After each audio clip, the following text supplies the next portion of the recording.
Volumes by cylindrical shells. Imagine revolving this shaded region about the line x equals -1.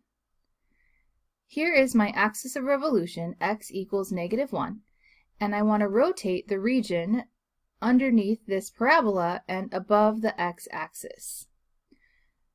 Of the methods that we currently have, we would need to apply the washer method in order to find the volume of this solid.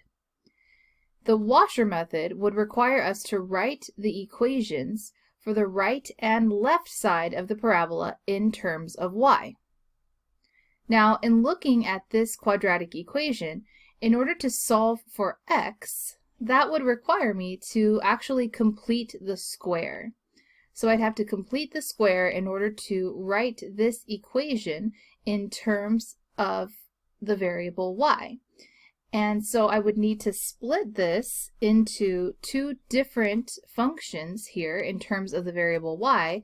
The left side would have to be x equals some f of y, and the right side would be x equals some function g of y. And from there, I would need to go ahead and figure out what my big radius is and what my small radius is in terms of applying the washer method, but instead we can create cross sections that are cylindrical shells. And that's going to be the topic we cover next. Let's break down what we mean by shell. So consider revolving the following region under f of x between a and b about the y-axis. So now we're going to think about this region here between a and b, and we're going to think about rotating it around the y-axis. So we're going to focus on rotating a tinier region, a region of width delta x, about the y-axis instead, to really understand this concept of what we mean by a shell. So here is the three-dimensional solid that we would create by rotating the region, but focusing in on rotating this little width here, this width of delta x, about the y-axis, we can see that it creates what kind of looks like a cylinder with a hole in it. So that's why they're called cylindrical shells. So let's go ahead and take a look at another picture. So here, if we make the thickness of each shell delta x approach 0 and we add all the shell's area, we'll have the exact volume of the solid. In other words, we will be setting up an integral. So here we can see the progression as we make that delta x get smaller and smaller, we're getting closer to the exact volume of the solid. If we take a look at one shell, we're interested in finding the volume of that one shell. So let's go ahead and cut it open. If we cut a shell, open it up, and lay it down flat, we get a thin box with volume found by 2 pi times the radius. So what's happening here is that we're taking this cylinder that has a width of delta x, we're slicing it open. So when we unroll it, its width is delta x, but here its base is 2 pi times the radius because that's the circumference of a circle.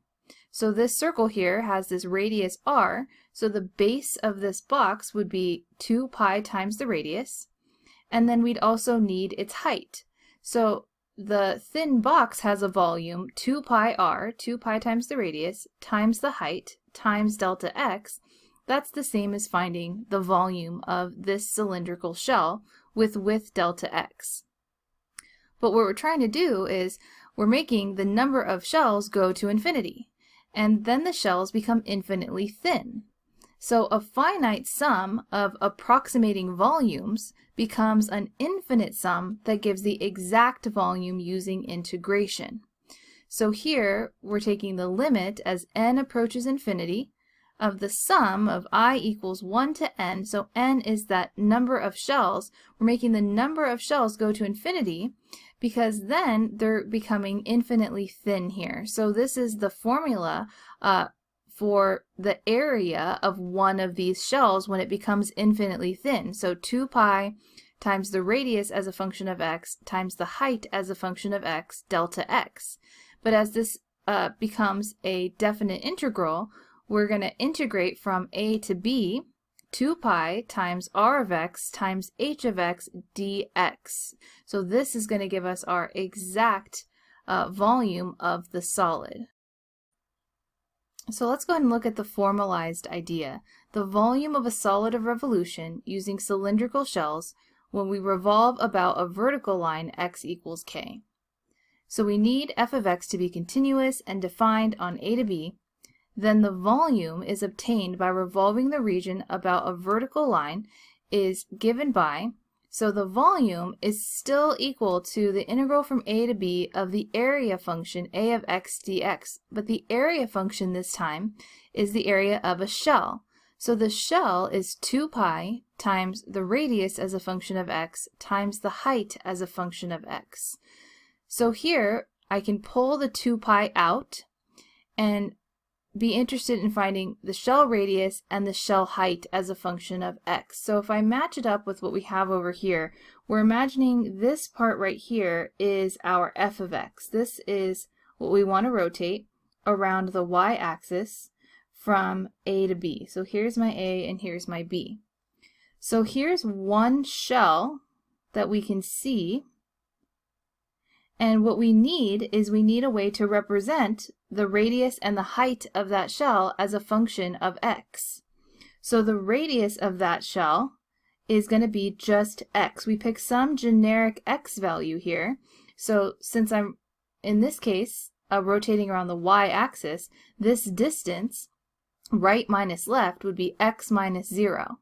So this distance would just be x, and then this height, well, the height is defined by top minus bottom. So in this case, the height is going to be f of x. So that's what we're going to be interested in finding, is the shell radius and the shell height by doing right minus left and then top minus bottom. In this example, we want to use the shell method to find the volume V of the solid obtained by revolving the given area under f of x equals 1 minus 2x plus 3x squared minus 2x cubed about the y-axis. So here's the region that we're going to be rotating about the y-axis using the shell method. So when using the shell method, the best thing to do is to construct one particular shell.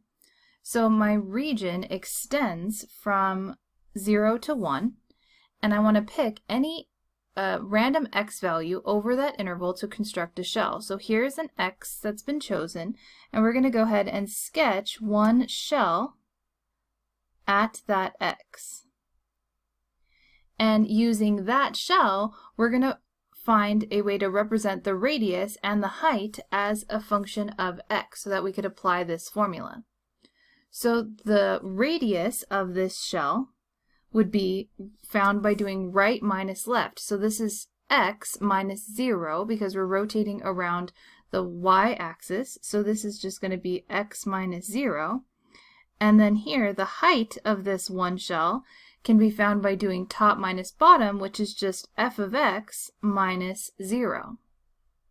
So now we'll go ahead and find our volume. So V is equal to the integral from x equals 0 to x equals 1. So those are the x values of the interval that the region lies on. And then we have 2 pi times the radius as a function of x. So that's just x. And then the height. So the height is f of x minus 0. So here's f of x. We have 1 minus 2x plus 3x squared minus 2x cubed dx.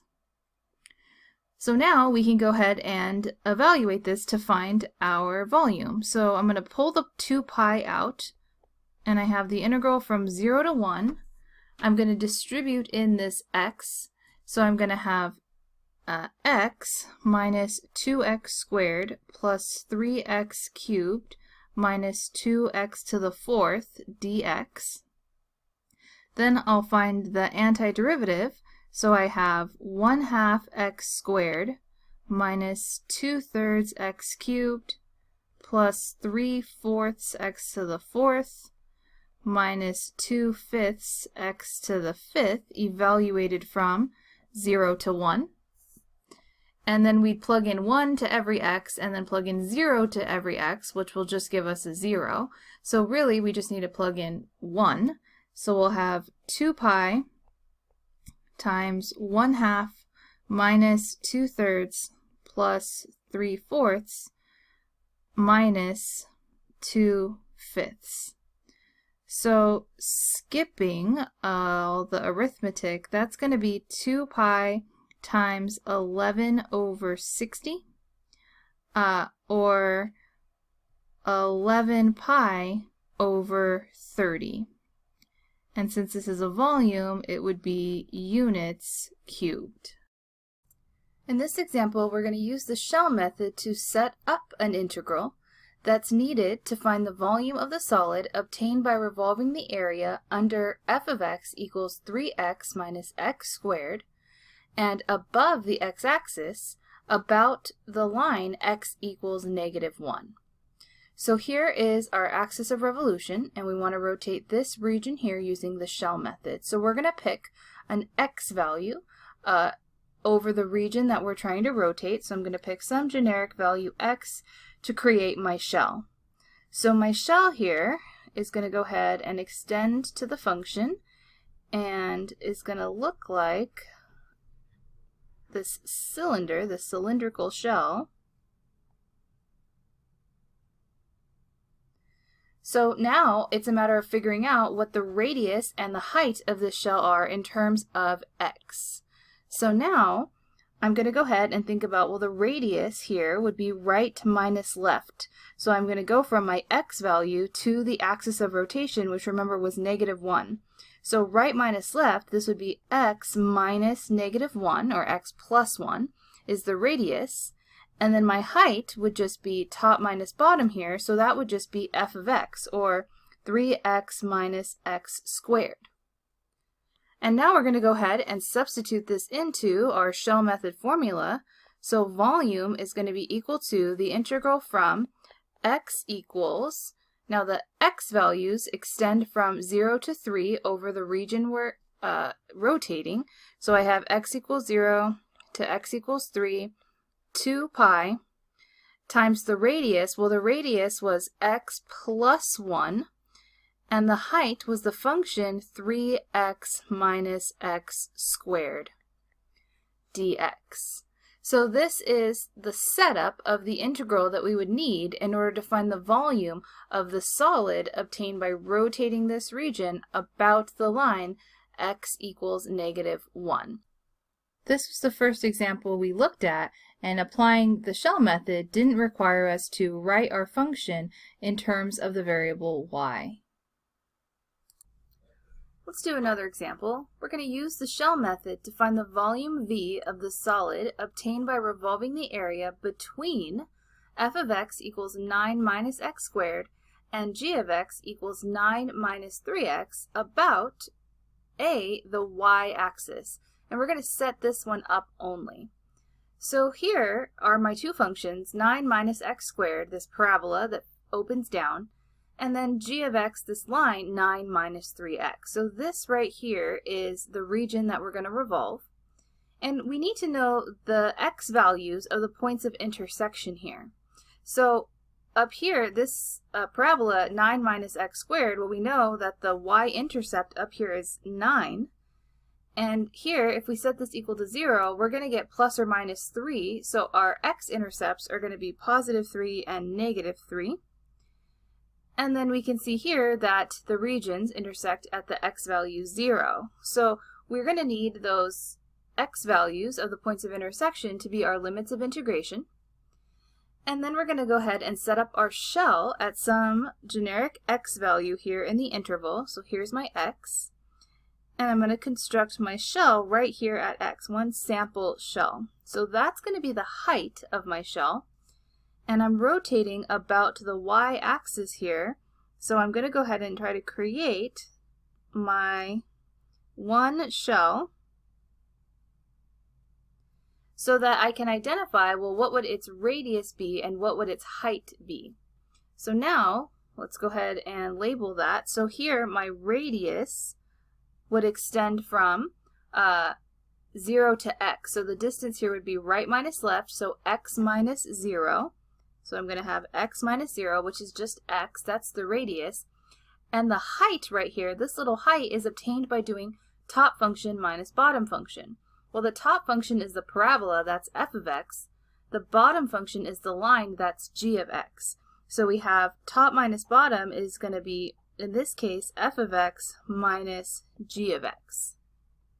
So let's go ahead and substitute that into the shell method formula.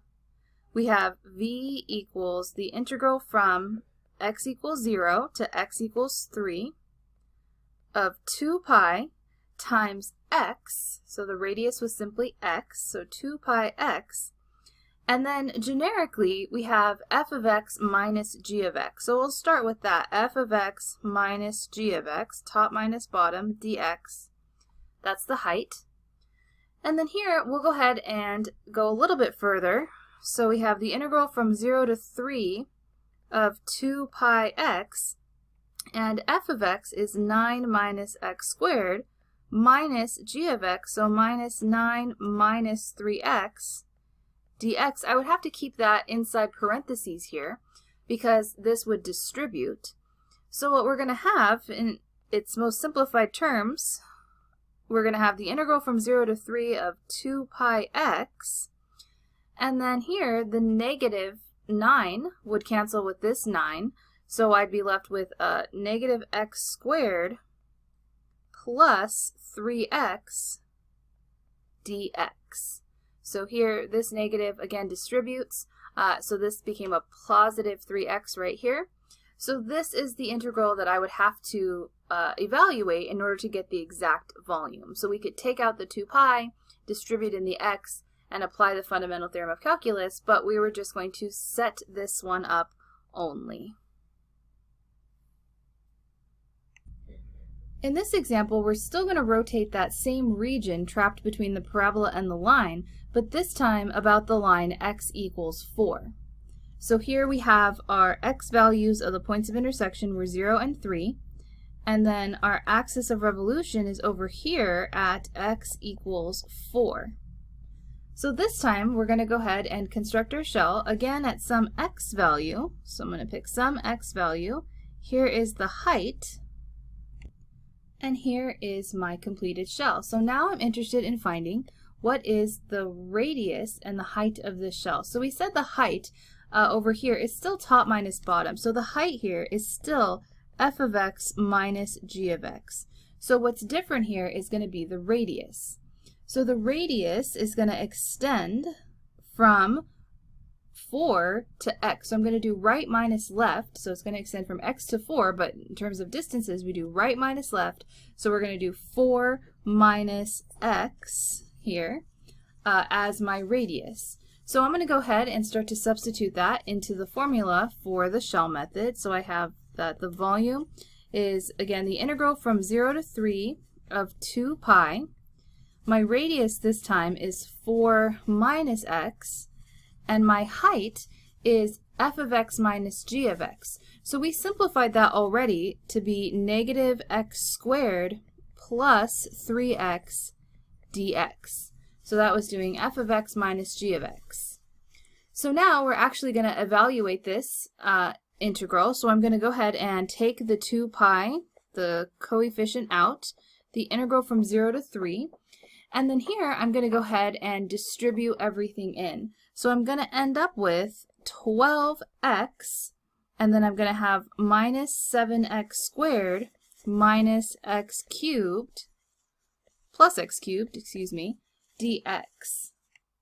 So now let's go ahead and find the antiderivative. I have 2 pi, and then I'd have 6x squared minus 7/3 x to the third plus 1/4 x to the fourth evaluated from 0 to 3.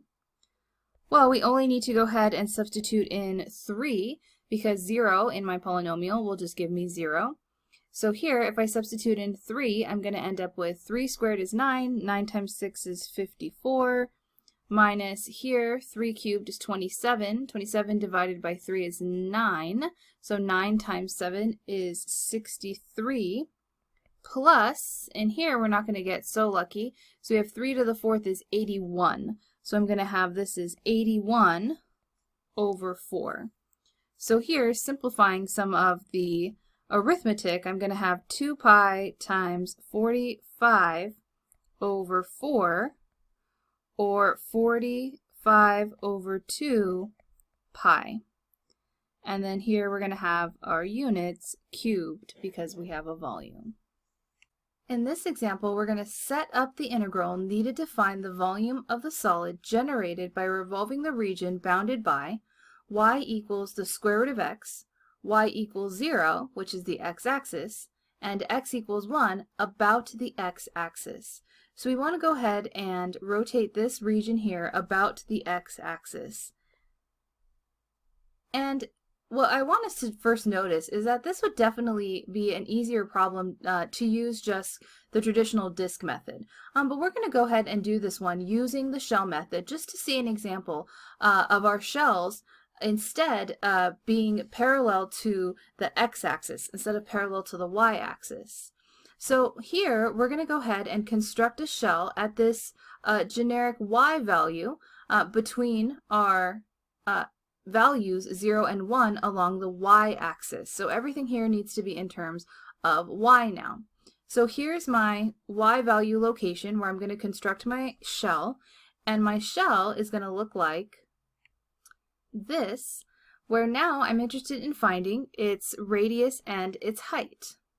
So let's go ahead and start with its radius. So the radius now of this particular shell is going to be found by doing top minus bottom. So we can see that the radius is simply going to be just y. And then its height this time is on its side, and we're going to have to end up doing right minus left. Well, right is 1, but over here left, we can't say left is y equals the square root of x. We need to rewrite this so that it's a function of y. So if I square both sides here, this is the same as y squared is equal to x. So when I do right minus left, it's going to be 1 minus y squared. So when I go ahead and set up the shell method here, I'm going to have v equals the integral from y equals 0 to y equals 1 of 2 pi times y times 1 minus y squared dy. Again, we're going to use the shell method to find the volume V of the solid generated by revolving the region in the first quadrant bounded by y equals x to the 2/3 and y equals x squared. And we're going to revolve about different lines. So first we have the x-axis, and we're just going to set this one up only. So here we're going to go ahead and label our two equations with their graphs. So y equals x squared is the parabola, y equals x to the 2/3 is my other function. And then I want to go ahead and make sure I have my points of intersection, so both the x values and the y values.